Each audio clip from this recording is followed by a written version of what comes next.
Hey everyone, and welcome to our deep dive into the urban legend franchise. Oh, It's yeah. going to be a good one. It's a fun one. Yeah, so we're going to be talking about the movies that basically took all those spooky stories we all grew up with and Right. turned them into like these slasher nightmares on the big screen. Yeah, and I think it's fascinating how this franchise kind of goes beyond just jump scares, you know? Yeah. It really digs into how, our culture's fears Right. and all the stories we tell can actually shape entertainment, maybe even reality. Who knows? Right. Yeah, it's really interesting.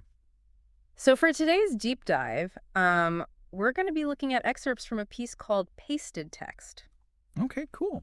which takes us through the entire urban legend franchise. Nice. Yeah. Sounds good. I love that. So right off the bat, the first urban legend, which came out in 98. Oh yeah, I remember that one. Yeah, it really tapped into something primal, I think. Yeah. That whole idea of a killer, using these real urban legends to inspire their crimes. Makes you think, could those stories we always hear, could those actually be true? Yeah. It plays on that fear that we all have a little bit of. Okay. What if the things we dismiss as just stories? Yeah. You know? Or actually lurking around the corner. Exactly. Yeah. It's like that could happen to me. Totally. And also, they had such a great cast. Oh yeah. Like casting rising stars like Jared Leto Huge. and Joshua Jackson Yeah. was really, I think it was a smart move, to kind of Sure. capture that generation's anxieties. Yeah, and it brought in a lot of younger viewers Totally. who I think really connected with those themes, Sure. like feeling alienated or like an outsider. Yeah, and not being taken seriously, Exactly. which is such a common experience for young people. Absolutely. Yeah. And then those themes are really enhanced, I think, by the setting. Oh, yeah, for sure. Like college campuses. Right. Which are supposed to be, places of learning and exploration. Right. And growth. Like a haven. Exactly. And in these movies, they turn into like... hunting grounds. Yeah. Right. Yeah. It's unsettling. It's like nowhere is safe. Yeah, that danger can lurk anywhere, even in the most ordinary places. Right. Yeah. I totally agree. And they definitely didn't shy away from making those like classic urban legends really terrifying. Oh, no, they did not. Like the one that always gets me is the killer in the back seat scene. Oh, yeah, classic. You're alone in your car at night Huh. and you're convinced there's someone hiding in the back seat. Oh, I hate that. Oh, yeah, I hate that feeling. Yeah. And this movie brings that fear to life. And let me tell you, it is a total nightmare. It's so effective. It is. It's just that simple fear. Yeah, it's simple, but it's so effective. But it's done so well. Yeah, and it really captures the film's brilliance, I think. I agree. Like taking this super well-known urban legend Right. and turning it into like a tangible cinematic horror. It's a classic for a reason. Yeah, totally. But the urban legend franchise didn't stop there.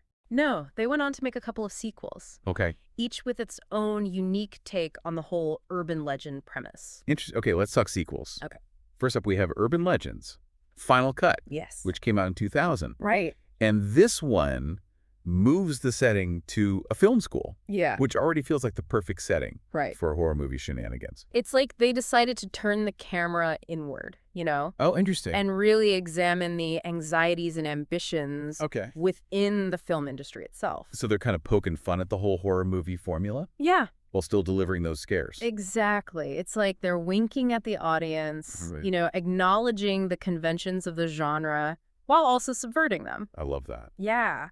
There's even a scene where a character is killed off in a way that mimics a classic urban legend, Oh, wow. but it's all staged for a film project. Okay. It really blurs the lines between fiction and reality, Well, that's clear. both within the film's world and for us as viewers. I like that. Yeah. Okay, so Final Cut gets pretty meta with its approach to horror. It does. But what about the third film, Urban Legends? Bloody Mary? Yes. This one, I remember kind of taking a different direction. Yeah, you're right. Bloody Mary, which came out in 2005, Yeah. definitely veered into more supernatural territory. Okay. It focuses on, you guessed it, the Bloody Mary legend. Oh, okay. And it brings in elements of the paranormal and ghostly revenge. So it's a bit of a departure from that grounded, Right. like, this could actually happen Exactly. side of the original. And while it certainly expands the scope of the franchise, Yeah. it does lose some of that raw, relatable fear that Yeah. made the first film so effective. Yeah, because if it's supernatural, it's like, Right, it's less. it can't happen to me. Exactly. Yeah. But I do think it's important to acknowledge the overall impact of the urban legend films, Of course. regardless of their individual approaches, they all highlight this really fascinating connection Mm, between the stories we tell right. and the anxieties that we experience as a culture. Totally. I mean, these urban legends, they're not just campfire tales, Yeah. They're reflections of our deepest fears. It's like they give shape to those anxieties we all share. Right. Like the fear of the unknown, Mhm. the dangers lurking in the shadows. For sure. They're like warnings passed down through generations, Yeah. cautionary tales. To keep us safe. But what's really interesting to me is how the urban legend films kind of take that concept a step further. Yeah. And they show how these stories can actually influence our behavior Absolutely. and shape how we see reality. It's like the films are saying, the more we focus on these stories, Mm-hmm. the more likely they are to actually manifest in our lives. Right. It's like fear itself can become a self-fulfilling prophecy. Whoa, that's deep. It is. Yeah. And it's even more relevant when you consider the settings, Oh, yeah. like high schoolers, college campuses, Even our own car like voice. places that should feel safe. Right. But the film makes them feel uneasy, Yeah. suggesting that danger could be anywhere, even in the most mundane places. I love that. Yeah, That's so creepy. it is. That, like, nowhere is safe. Exactly. Oh, that's great. We'll dig deeper into that and how the urban legend franchise uses these everyday settings to amplify our fears, Mm-hmm. and how its sequels further explore those anxieties Yes. of their respective time periods. I love it. Stick with us. Welcome back. So before the break, we were talking about how urban legend uses these like familiar settings Right. to kind of amplify our fears. Yeah, like those everyday places. Yeah, exactly. That suddenly become terrifying. And how each sequel kind of builds on that, but Yeah. also reflects the anxieties of like Totally. its own specific time period. But it's fascinating. It is. Like you take urban legends, Final Cut, Okay. Yeah. set in a comb school, right? Yeah. It really cleverly taps into the anxieties of the late 90s, Okay. particularly the fear surrounding Y2K. Oh, yeah, everyone was freaking out about Y2K. Right. Like the whole world was on edge. Yeah. About technology crashing Oh, yeah. and the potential for chaos. Yeah, and that anxiety definitely like bleeds into Final Cut. Absolutely. Like the film school setting itself. Mm-hmm. It's symbolic, Remember, this was a time when technology was rapidly changing the landscape of filmmaking. Right. Digital cameras were replacing film. Yeah. Editing software was becoming more sophisticated. Okay. And there was this sense that the industry was on the brink of a major upheaval. So it's like the characters' fears about failing in film school, Yeah. about not making it Yeah. in this rapidly evolving industry. Mm-hmm. It kind of mirrors those larger societal fears For sure. about like technological disruption Absolutely. and the unknown consequences of like Right. entering a new millennium. It's like their personal anxieties Yeah. reflect these larger cultural anxieties. Wow. I never thought about it like that. It's pretty clever. It is? And the film even plays with this idea visually. Really? Oh, yeah. There's this recurring motif of like glitches Mhm. and distortions in the footage, Okay. almost like the film itself is being corrupted Oh, by the Y2K bug. that's creepy. It's subtle, but it adds to that pervasive sense of unease. Wow. I never caught that on my first viewing. Yeah, it's easy to miss. It's like these movies operate on so many different levels. They do. It's like entertainment, but also social commentary. Absolutely. I love it. Okay, so speaking of social commentary, Yeah. I think it's worth circling back to the original urban legend Okay. for a second Sure. and like discussing how it explores fear Mm, as a self-fulfilling prophecy. right. You know how the characters' actions Yeah, are often like directly influenced totally. by the legends they've heard? It's like the more they dwell on these stories, Right. the more likely they are to become victims of them. Yeah, it's like they're almost like inviting it Right. by being so afraid of it. Yeah. Exactly. Like take the Hookman legend, for example. Okay. It plays on our primal fear of stranger danger, Mm-hmm. the unknown assailant lurking in the shadows. Right. And in the film, the character's fear of this legend, Yeah. it leads them into dangerous situations. Okay. It's almost like they're subconsciously seeking out Wow. the very thing they're afraid of. That's so interesting. It is. It's like the fear itself becomes the driving force back exactly the narrative. It's like shaping their choices Right. and leading them toward their doom. It's a really insightful commentary It is. on the power of fear. Yes. The more we allow ourselves to be consumed by it, Mm-hmm. the more control it has over our lives. That's deep. It is. And this idea is further amplified by the settings. Right. Like high schools, college campuses, Even our own cars. places that should feel safe. Yeah.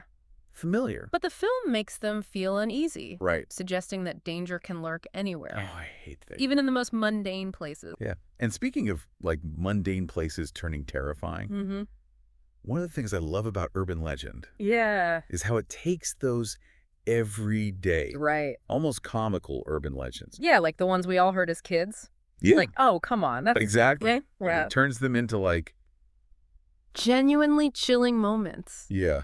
It's that unexpected juxtaposition Yeah. that makes the horror so visceral. Yeah, you're watching a scene and you're like, Right. oh, this is ridiculous. Yeah. I remember hearing this like silly story As a kid. when I was a kid. Right. And then, And bam, then it gets real. the filmmakers twist it Yeah. into something terrifying. Like that Pop Rocks and Soda death scene. Oh, yeah.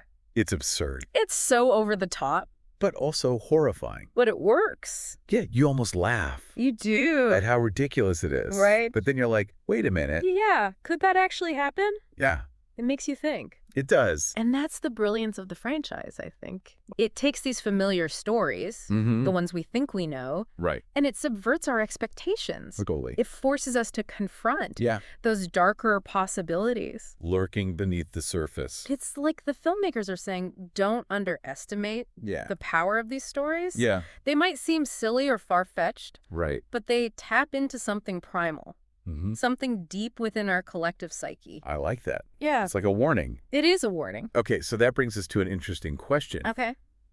Why do these urban legends persist? Yeah, why are we still telling these stories? Yeah, like what is it about them Hmm, that keeps capturing our imaginations right. and fueling our fears, even in like Especially. the digital age? Yeah, it's a good question. It is a good question. And I think it has a lot to do with Yeah. how these stories evolve and adapt, Okay. to reflect the changing anxieties of I each see. generation. So like how the fears change. Right, exactly. Like, think about the rise of internet-born legends, Oh, like Slender Man or the Russian sleep experiment. Yeah, those are creepy. They are. Okay, so you're saying that just as the urban legend films reflect those anxieties Mhm. of the Yeah. late 90s and early 2000s, Right. these online legends Yeah. tap into the fears of like, Our hyper-connected world. yeah, our very connected world. Exactly. Okay, I like that. Yeah. So Slender Man, Yeah. with his like faceless anonymity Right. and ability to like, Manipulate technology. yeah, manipulate technology, Mm. speaks to our fears of like, Online predators. yeah, online predators and like The dangers lurking. the dangers lurking in the digital And shadows. the digital shadows, exactly. Yeah, it's like a modern boogeyman. It is. And then the Russian sleep experiment Right. With its with its gruesome depiction of depiction of sleep deprivation sleep deprivation, yeah. and psychological manipulation. Psychological manipulation. Plays on our anxieties about like Oh, yeah. government surveillance Government surveillance for sure. and like scientific experimentation Mm-hmm. and just like, The loss of control. yeah, the loss of control in like a world Right. that's becoming increasingly digital. In a world where everything's online. Yeah, exactly. Digitally. It is. So these new legends are basically They're updating. updating the classic tropes Mm-hmm. for a new generation. For a new generation, exactly. And they're Okay. finding new ways Yeah. to tap into those primal fears. Those primal fears and anxieties. And what makes it even more fascinating Yeah. is they often blur the lines between fiction Mm-hmm. and reality. Right. Because it's all online. It's hard to know what's real, yeah. what's fabricated. Exactly. And that just adds to like The mystery. the mystery and the fear The fear, exactly. surrounding these stories. And that's what makes the idea of an urban legend reboot Oh, yeah. so exciting. Tell me more. It's a chance to explore these new anxieties, Okay. to delve into that dark side of the internet, Yeah. and to see how these online legends Mm-hmm. could manifest Okay. in terrifyingly real ways. I love it. Welcome back to our deep dive into the urban legend franchise. Oh, yeah. So before the break, we were talking about all these internet-driven legends. That would be Yes. like perfect. Right, for a reboot. Yeah, for a modern take Totally. on the urban legend films. I think so. What other directions do you think a reboot could explore?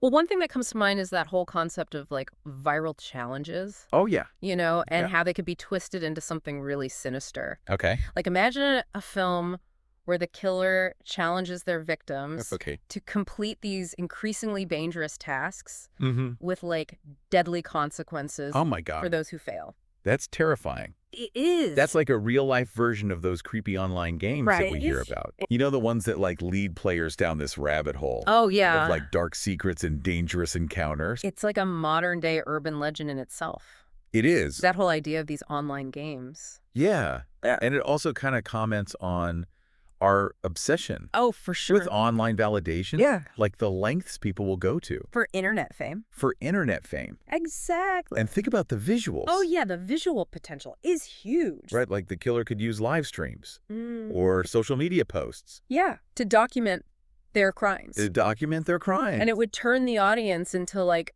unwitting witnesses. Oh my God. You know? Yeah. And it would create this really unsettling sense of voyeurism. Yeah, like you're implicated. You're part of it. Yeah. It's like a truly modern take on the slasher genre, Yeah. you know, Yeah. reflecting our anxieties about technology, privacy, Yeah. and the blurring of lines between the digital world Right. and reality. I'm getting chills just thinking about it.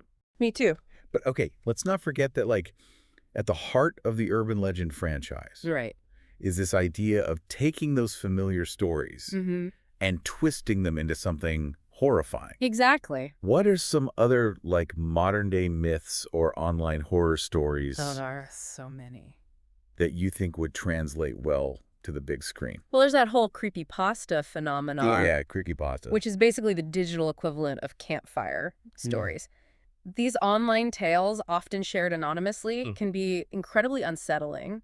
Yeah. And they tap into, like, a wide range of fears. Okay. Some of them deal with supernatural entities. Okay. Others explore psychological horror. Mm. And some even delve into the darker side of technology. Yeah, like I remember reading the story of Ted the Caver. Oh, yeah, I've heard of that one. It's supposedly a true account of these explorers Right. who discover this terrifying underground labyrinth. Yeah, it's creepy. It's so creepy. It is. And it really plays on our, like, primal fear of the unknown. Yeah, and the things that lurk in darkness. Right. It's like that fear of what we can't see. Exactly. That's a great example of how these, like, online stories Mm-hmm. can be just as chilling, Oh, if not more so, sometimes even more so. than traditional urban legends. Right, and because they often lack a definitive origin or author, Mm. they have this air of mystery Yeah. and authenticity. Right. It's like, is it real or is it not? You never know. That makes them even more unsettling. Exactly. It's Yeah. like they're whispers in the digital wind, you know? Oh, I like that. These fragments of fear and folklore Yeah. that circulate online. And blur the lines between fiction and reality. Exactly, and that's what makes them such fertile ground Yeah. for horror filmmakers. Totally agree. You know, a modern urban legend film could really tap into that ambiguity Cool. using those creepypasta stories as inspiration to Mhm. create these, like, truly unsettling and thought-provoking horror experiences. Love it. It's a chance to explore the anxieties of our time, the Mm. fears that keep us up at night, Yeah. you know, The things that go bump in the night. and the stories we tell ourselves to make sense of the world Yeah. around us. Okay, so as we wrap up our deep dive Yeah. into the urban legend franchise, Mm-hmm. I want to leave you with a question to ponder. Okay, hit me. What modern day myth Ooh, or online horror story good question. would you like to see adapted Mm-hmm. into an urban legend film? Oh, I'd have to think about that. Yeah, let us know your thoughts Yeah, let us know. on social media. On social media. And be sure to check out the pasted text article Yeah, great article. we've been referencing A lot of great insights in there. throughout this episode. Yeah. It's a great resource for anyone who wants to, like, explore the franchise For sure. and the power of these stories. And remember, Yeah. whether you encounter them in the real world or online, Mhm. those whispers of fear, those cautionary tales, Yeah. those urban legends, Mm-hmm. they all reflect our deepest anxieties Yeah. and the things that keep us up at night. The things that go bump in the night. So be careful what you click on. Oh, yeah. Be wary of the stories you hear. Mm. And always remember that sometimes the things that scare us the most Yeah. are the ones that feel the most real. Thanks for joining us for this deep dive Oh, it's been a pleasure. into the urban legend franchise. Always a fun one. Stay spooky, everyone. Yeah.